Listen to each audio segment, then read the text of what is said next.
Hi, it's Anthony from Over 40 Health and Fitness. For many years I worked as a car salesman on and off, and like any job, it had its ups and downs. But there's one particular story that's worth remembering.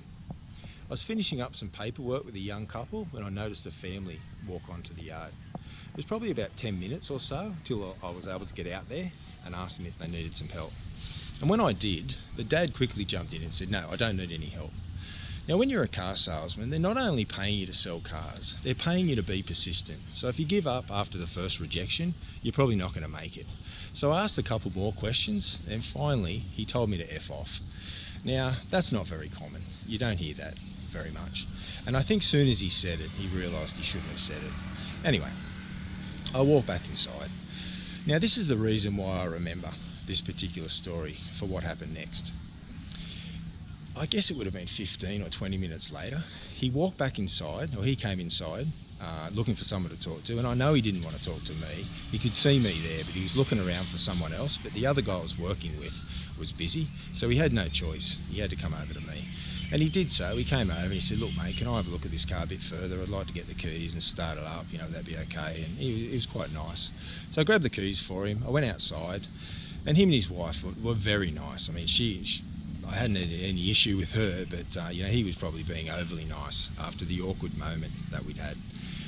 Anyway, they went for a drive. He took the kids for a drive, his wife and kids for a drive. And when he got back, he said, "Mate, I'd like to talk to you a little bit more about this car."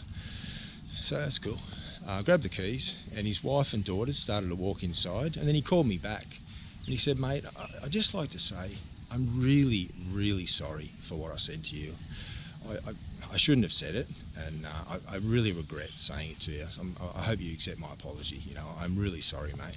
And I said, "Yeah, that's fine, mate. Don't worry about it." He said, "No, mate. No, I'm serious. I was out of line. I'm so sorry for what I said to you." And I said, I know you're sorry, mate. I looked at your daughter's face when you said it, and she just put her head down. And I noticed, and I looked over at you then, and you saw her put her head down. So I know, mate. Look, we say things, we don't mean it. It was spur of the moment, I get it. I know you feel sorry. He was truly, truly regretful for what he'd done, and I didn't think badly about him. Maybe he was having a bad day. Maybe he had other stuff going on in his life. It wasn't me. He didn't know me. He wasn't attacking me. It was just one of those things, and I know he regretted it. Now, if you've been overweight for a long time, and perhaps you got out of shape, after school, and it just progressively got worse, years passed, and you got worse and worse, out of shape, and you regret it. It's become a regret in your life. It's become a thing in your life. It's not your fault. It's just one of those things that happened. You let yourself go, sure, but it's in the past. There's nothing you can do about it. We've all got regrets. Like that guy, he regretted talking to me that way, but it doesn't make him a bad guy. It's just one of those things that happened. But he was regretful, and he was sorry that it happened. Now, whatever happened to you in the past is in the past. If you're out of shape, and you've been out of shape for a long time, it's in the past. Don't beat yourself up about it. And think about it this way.